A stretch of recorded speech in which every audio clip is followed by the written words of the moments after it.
নমস্কার, এলিয়ার গৃহকোণের আরও একটি নতুন ব্লগে আপনাদের স্বাগত। আজ একদম একটা অন্যরকম ভিডিও শেয়ার করতে চলেছি। আজ একটা তেলের রেসিপি শেয়ার করব মাথায় ইউজ করার জন্য, ব্যবহার করার জন্য। তো দেখুন, আমি এখানে নারকেল তেল নিয়ে নিয়েছি। এমনি আপনারা যে কোনো ব্র্যান্ডের একটা নারকেল তেল নিতে পারেন, তাতে কোনো অসুবিধা নেই। সেটা আপনারা যেটা ইউজ করেন বা আপনাদের যেটা পছন্দ সেরকমভাবে। আর নিয়েছি কালো জিরে আর মেথি, একটু বড় চামচ, এরকম একটা চামচ ছিল আমার কাছে, এই চামচের 1 চামচ করে নিয়েছি। আর নিয়েছি এখানে কিছু জবা ফুল, আর জবা ফুলের পাতার যে শিরাটা সেটাকে বাদ দিয়ে নিয়েছি। আর নিয়েছি কিছু কারি পাতা, এগুলোকে ভালো করে ধুয়ে নিয়েছি। ফুলের পেছনের এই যে বৃতিটা থাকে সেটাকে ফেলে দিয়েছি। ফুলটাকেও একটু ভালো করে ধুয়ে নিয়েছি, কারণ জবা ফুলের মধ্যে না অনেক রকম পোকা থাকে, মিলিবাগগুলো থাকে।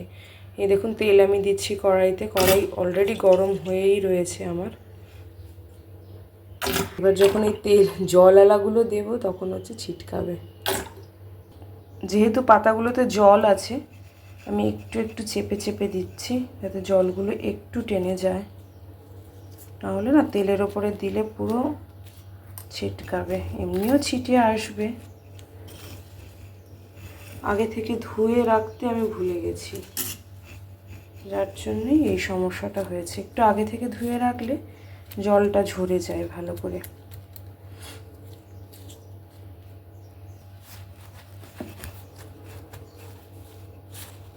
একটা টিস্যু দিয়ে এমনি একটু করে নিচ্ছি, যতটুকু পারা যায় জল আর কি ছাড়ানোর। কারি পাতাগুলোকেও একসাথেই করে নিচ্ছি সব। প্রচুর জল রয়েছে। আসলে আজকে তেলটা যে বানাবো তার কোনো প্ল্যান ছিল না। অনেক দিন ধরেই ভাবছি বানাবো, কারণ তেলটা না আমার শেষ হয়ে গেছে, যেটা ইউজ করা হয় বহুদিন শেষ হয়ে গেছে। তো আজকে একটু হাতে সময় ছিল, তো ভাবলাম বানিয়েই ফেলি। আসলে নিজের অনিচ্ছার জন্যই বানাতে পারছিলাম না, মানে গাফিলতি নিজেরই।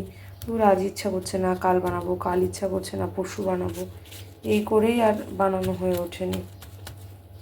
অনেকটা গেছে, ঠিক আছে, যা গেছে গেছে। এবার আসি তেলে। যথেষ্ট গরম হয়ে গেছে। এই যে কালো জিরে আর মেথিটা দিয়ে দিলাম।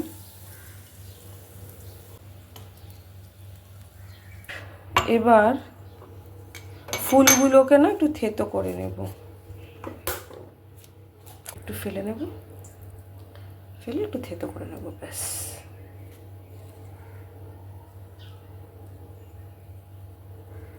আসলে যখন যেরকম পাই, এবার আমি ফুলটাই পেয়েছি। গতবার 20 পেয়েছিলাম, ফুল পাইনি। একটা হলেই হলো। জবা ফুলের সব কিছুই উপকার।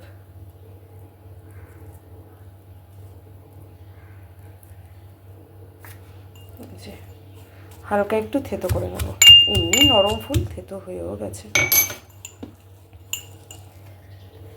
তো চলুন এটাকে এবার দিয়ে দেবো। গ্যাসের ফ্লেম কিন্তু একদম কমে থাকবে। পাতাগুলোও দিয়ে দিয়েছি।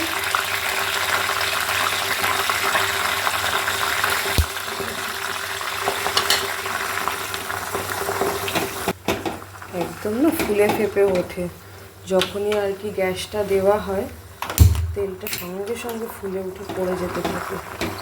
একটু ফু দেবেন বা গ্যাসটা একটু কমিয়ে দেবেন, ঠিক হয়ে যাবে। এবার যেই দিয়েছি পাতাগুলো, ফুলগুলো সব দিয়েছি, তখন একদম তেল একদম ফেনিয়ে উঠে পড়ে গেছে। এমনিভাবে করে নিতে হবে, ব্যাস। আমার তেল কিন্তু রেডি। ফুলের পাপড়ির কিন্তু কালার চেঞ্জ হয়ে গেছে, ফুলের কালার কিন্তু চেঞ্জ হয়ে গেছে। এইভাবেই থাকবে। ঠান্ডা হবে যখন, তখন আমি নামিয়ে কন্টেনারে ভরে রাখবো, একদম চলে যাবে অনেক দিন। তেল আমার রেডি হয়ে গেছে। আর ছাঁকনিতে যেটা রয়েছে সেটা সুন্দর করে পেস্ট বানিয়ে মাথাতে প্যাক হিসেবে ব্যবহার করতে পারেন, খুব উপকার, কারণ অনেক জিনিস রয়েছে ওটাতে। তো আজ এই পর্যন্তই, আবার দেখা হবে অন্য কোনো ভিডিওতে। ততক্ষণ পর্যন্ত ভালো থাকবেন, সুস্থ থাকবেন।